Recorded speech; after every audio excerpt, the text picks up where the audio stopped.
So let us pray.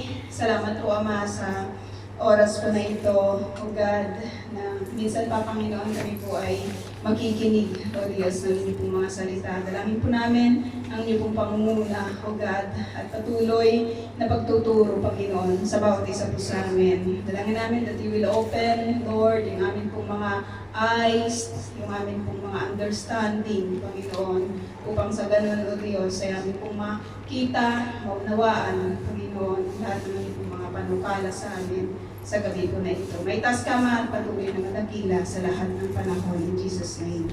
Amen. So mga kapatid, may connection po yung awitin dito po sa ating mga pinag-aaralan sa book ng Matthew. Kasi nga, di ba, the last time na nag-preach si Sister May Grace, maging dito po kay Pastora, lahat po ng theme na napag-aralan po natin, it is all about the kingdom of God. Yung kaharian ng langit. At napakaganda na doon po sa mga talinhaga na ating pong napag-aralan tungkol po sa natatagong kayamanan. Ang ganda po ng message noon. Kasi nga, yung sabi dito, ang kaharian ng langit ay katulad, sabi niya, ng kayamanang nakabaon sa isang bukid. Dito po sa chapter 13, verse 44. So, ini-explain po ng Panginoong Jesus na yung kaharian daw ng langit ay para siyang nakatagong kayamanang nakabaon. At kapag nakabaon yung kayamanan, hindi mo siya makikita, di ba? Hindi mo makikita yon unless you will dig. You will dig, maghuhukay ka, katulad ng isang ginawa po ng tao po na ito, na yung example po ng Panginoon, hinukay niya, kumbaga, ito ay aksidente, di ba na marahil nakita po niya, or aksidente na encounter po niya, nahukay po niya yung kayamanan po na yon, tapos agad din niyang tinabunan. Ang ginawa niya ay tuwan-tuwa siya, sabi dito, umalis siya, ibinenta niya yung lahat ng kanyang ari-arian upang bilhin ang bukid na yon. Bakit na kailangan bilhin yung bukid na yon? Kasi nga nandun po yung kayamanan. So that speaks of our salvation, mga kapatid, when we found, di ba, the Lord. Siya po yung ating kayamanan. Kasi sabi niya, ini-example niya yung kaharian ay katulad, sabi niya, ng kayamanan.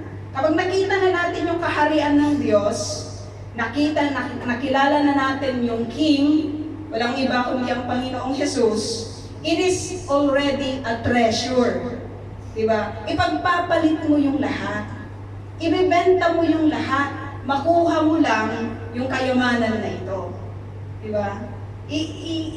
Ilaksid mo amin sa Ilocano.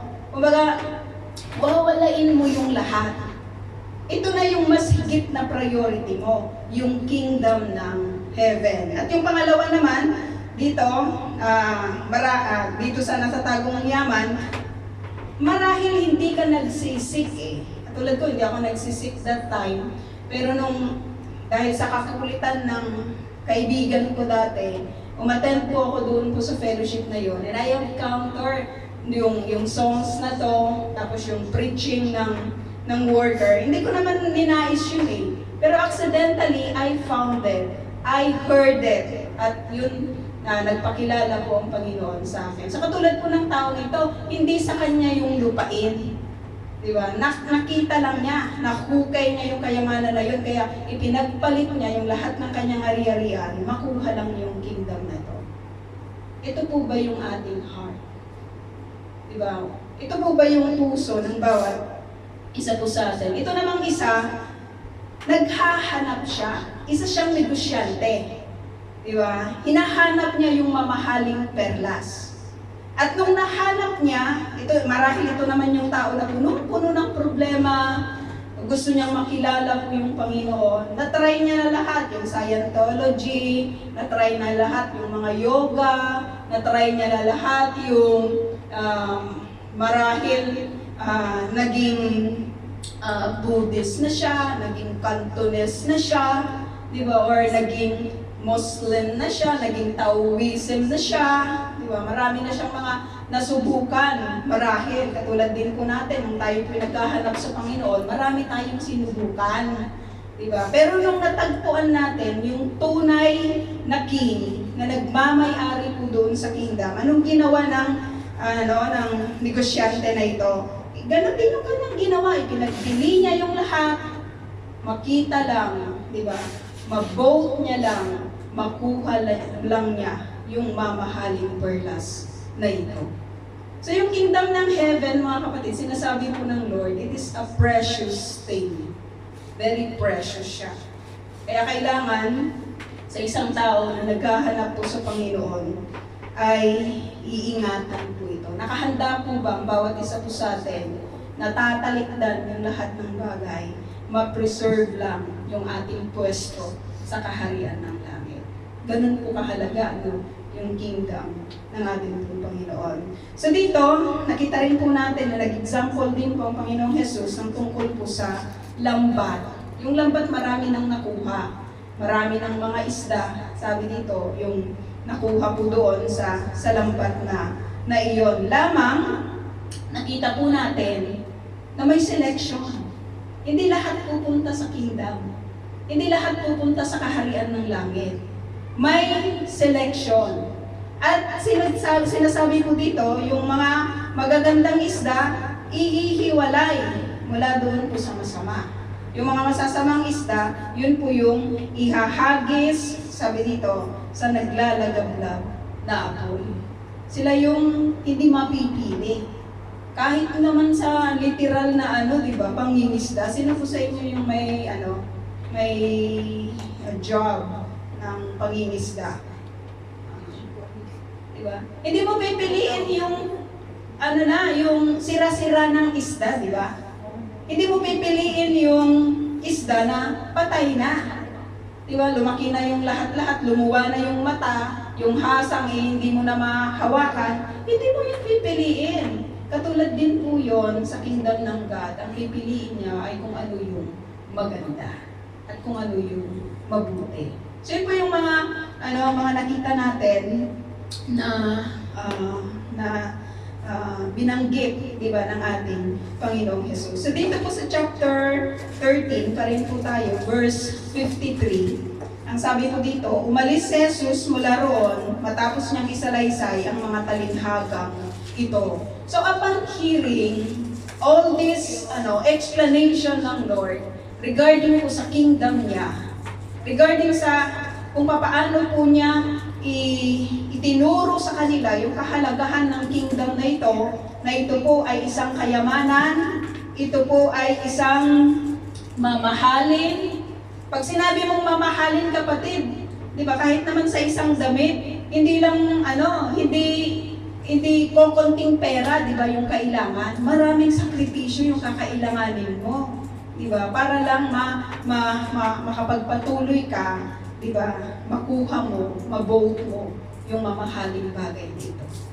Ganun pala yung description ng Lord tungkol sa kanyang kingdom. Kaya, ma-warn lang ang bawat isa po sa atin on how we treat yung kingdom ng God. Ang kingdom ng Lord on earth is the church. Yung universal kingdom ng ating Panginoon. At mula din po doon po sa kalangitan, kung sino po yung mga makakapasa sa pamantayan po ng Diyos dito sa kanyang kingdom sa earth, ay siya rin po yung, kaya nga thy kingdom come, sabi ng Lord Jesus, di ba, ni Jesus, thy will be done on earth as it is in heaven.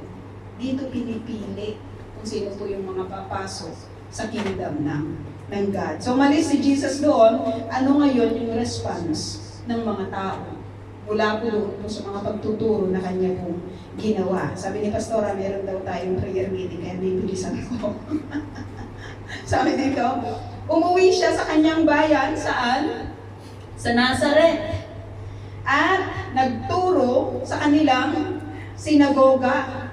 Nagturo sa kanilang sinagoga. So makikita lang natin si Jesus na very, very busy. productive lagi yung kanyang araw. Pero kung pinapanood na vlog, Sister May, isa kang tawa. Pero kung pinapanood na vlog, everyday yun. Lagi niyang sinasabi, dapat productive yung araw natin. Sabi niya, tapos nag-vlog siya, tapos sasabihin niya, tapos na naman yung isang nangyari na ito. Sabi niya gano'n, very productive yung ating araw ngayon. So sabi ko, habang pinapanood ko siya, sabi ko, makaya yung productive na ginagawa ko. Parang pare-parehas lang naman, di ba? Productive, napakain ko na si Lolo, di ba? Very productive din. Sabi ko, mag-vlog din kaya ako, di ba? Pare-parehas lang. So, kaya lang baka magsawa yung iba, di ba? Kasi yun na lang yung content mo, di ba? Sa loob ng bahay. Pero makikita natin si Jesus, yung productivity ng kanyang ginagawa. Diba? Katatapos lang niyang magturo sa napakarami pong mga tao. Ngayon, pumasok siya ulit doon po sa kanya, sa sinagoga. Diba? Doon po sa kanyang bayan. Walang iba kung hindi sa Nazareth. At sabi dito, nagtaka ang mga nakikinig sa kanya. Kaya kanilang itinanong, saan kumuha ng ganyang karunungan ang taong iyan? Paano siya nakagagawa ng mga himala? Sa ibang mga version, sa ibang mga books, mga kapatid, makita po natin, di ba na sa Nazareth, mayroong account doon na nagturo po ang Panginoong Jesus. Pero, nung sinabi niya na na-fulfill na sa araw na ito, yung sinabi ng scripture na binasa po niya, nagalit po ang mga taga-Nazareth. Nagalit yung mga nasa sinagoga. Hindi po siya pinakinggan. Ang sinasabi po sa kanya ay paglapastangan po iyon sa Diyos sapagkat kiniklaim po ng Panginoong Jesus na siya po ang Messiah or siya ay kapantay, di ba, ng ating Diyos. At kung titignan natin, di ba, kahit naman po sa atin, upon hearing yung mga talinhaga na ito, ano yung inyong response? Na-develop po ba sa atin yung pananampalataya? Or na-develop sa atin yung sinasabing unbelief? Hindi pananampalataya. Dito makita po natin, alam niyo po, dito po sa Hebrews, tignan natin, dito sa Hebrews 11, ito po ay record ng mga tao na nanampalataya sa Diyos. Napakarami pong mga tao yung sinasabi po dito. Si Abel, nang dahil sa kanyang pananampalataya, nag-alay siya ng mabuting handog. Dahil yun sa pananampalataya niya sa Diyos. Si Enoch, na hindi nakaranas ng kamatayan, sabi niya, hindi na siya nakita sapagkat kinuha siya ng Diyos. Sinasabi na sa kasulatan na si Enoch ay naging kalugod-lugod bago siya kinuha ng Diyos dahil sa pananampalataya. Lahat ng mga ginawa ng mga people of faith dito po sa chapter 11 ay dahil sa pananampalataya. Si Noah ay nag-build po siya ng isang malaking barko, sabi dito, nang dahil sa pananampalataya. Hindi pa niya nakita na darating po darating yung baha. Pero nung sinabi ng Diyos sa kanya na magkakaroon ng baha, nag-build po siya. Nakinig po siya, di ba, sa Panginoon. Si Abraham, sumunod siya, di ba, sa Lord. Nung sinabi na ialay niya yung kanyang anak, inialay niya. Gusto niyang ialay, di ba, sa Panginoon. Si Sarah, dahil sa pananampalataya, sabi si Abraham, nang dahil sa pananampalataya, ay nagkaroon po sila ng anak ni Sarah kahit sa panahon, di ba, ng kanila pong katandaan. And so many other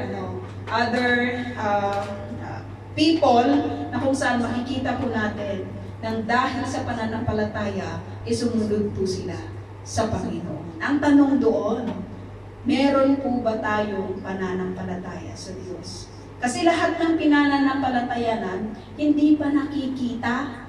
Lahat ng mga nandito po sa scriptures, hindi natin nakita. Hindi tayo witnesses.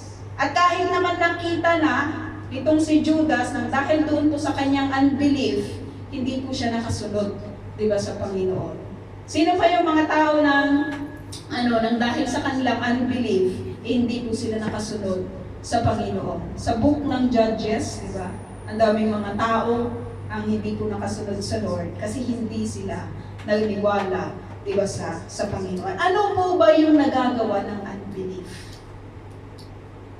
Ano po ba yung nagagawa ng unbelief? Dito, makikita po natin dito na alam po natin na sinabi po ng mga tao doon po sa sinagoga po na yon, yung mga tao na kasama ng Panginoong Jesus, kilala niya po yung mga tao na nandito sa sinagoga po na ito, hindi sila naniwala sa Kanya. Grabe po yung kanilang unbelief. Ang sinabi nila, nagtaka sila sa mga narinig sa Kanya. Pinagtataka nila kung ano yung kanilang narinig. No? Makikita po natin na kapag may unbelief po yung isang tao, blurred yung lahat ng bagay sa kanya. Biniblurred kasi ng unbelief kung ano yung totoo. Alam nila na ang Panginoong Jesus ay nagtuturo ng patungkol sa Diyos. Pero dahil dun po sa kanilang unbelief, ay hindi po nila tinanggap, di ba, ang Panginoong Jesus. Nagtataka sila, no? Nagtataka sila kung saan siya kumuha, di ba, ng ganung karunungan. At kapag hindi sila naniwala, di ba, sa Panginoong Jesus, kasi hindi nila makita. Maraming tao kasi hindi nakakakita sa kingdom ng God. Kahit anong gawin mo na pagtuturo sa kanila, blurred. Bakit blurred? Hindi nila nakikita ng maliwanag ang kingdom ng Lord. Bakit? Dahil doon po sa mga kasalanan na kanila pong iniingatan. Ayaw po nilang isuko ito, di ba, sa Panginoon. At kapag ganun po yung mindset ng isang tao, kapag ganun po yung kanyang buhay, makikita po natin na i-divert niya kung ano yung totoo. At makikita natin dito na ginawa nila, sabi dito, hindi ba siya ang anak ng isang karpintero? Imbes na mag-focus sila doon sa message ng Panginoon, imbes na mag-focus sila doon sa sinasabi ng Lord about His kingdom, alam mo kung anong nakita nila? Di ba ito yung anak ng isang karpintero? Sabi niya, hindi ba si Maria ang kanyang ina? At si Santiago, Jose, Simon, at Judas ang kanyang mga kapatid. Si Jude yun hindi yun si Judas Iscariote, si Jude. No? Dinivert po nila kung ano yung totoo. Kumbaga irrelevant yung response nila. So every time na meron po tayong naririnig tungkol po sa salita ng Panginoon, tungkol po sa kanyang kingdom, ano po yung ating response? Kumusta yung pag-church mo, sis? Nako, ang ingay ng drums. Diba? Dinivert sa ibang bagay. Instead na nag-focus doon sa message ng Lord, hindi ko talaga marinig yung kanta kasi ang ingay ng mga instrumentalist. Iba yung nakita. Ang ingay ng sister, nakaka-disturb. Picture ng picture, selfie ng selfie, ang ingay ng cellphone. Yun po yung mga dalas na nakikita ng mga tao na hindi nakafocus sa pagsamba. Diba? Sa paglilingkod sa Diyos. Irrelevant yung kanilang mga response. Sino ba itong tao na ito? Kilala natin siya Sabi niya, pero, sabi dito, taga rito rin ang kanyang mga kapatid na babae, di ba? Saan kaya niya natutunan ang lahat ng mga iyan at siya'y hindi nila pinaniwalaan? Walang kapit, di ba? Yung mga binabahagi sa kanila, di ba, ng Panginoon. Kaya't sinabi ni Jesus sa kanila, sabi dito, ang isang propeta ay inagalang kahit saan, maliban sa kanyang sariling bayan at sa sariling sambahayan. Ang isang propeta ay ginagalang kahit saan, maliban sa kanyang sariling bayan at sa sariling sambayanan. ni-reject po ang Panginoong Jesus doon po sa lugar ng Nazareth. Common po yung mga tao na nandoon sa kanya. Maybe common family, di ba? Maybe mga pinsan niya, mga kaibigan niya, pero hindi po sila naniwala sa kanya.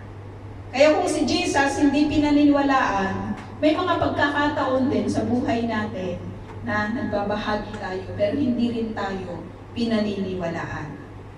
Kapag nagbabahagi po ba kayo sa inyong mga pamilya, ano po yung kanilang response?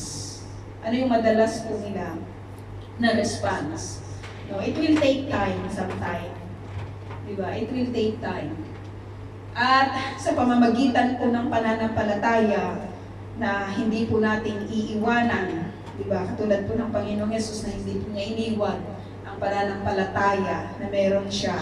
Nagpatuloy po siya, diba, sa kanyang ministry. At alam po ba natin na ang kanyang ina ay present nung siya po ay nagpakita, diba, pagkatapos po ng kanyang kamatayan. At maging ang kanyang kapatid na si Santiago ay naging head ng Jerusalem Church. So hindi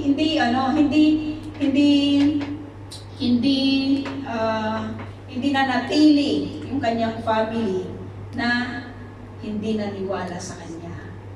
Basta patuloy lang tayo, that is the message. Pagpatuloy lang tayo, makikita rin nila yung pagbabago ng buhay natin.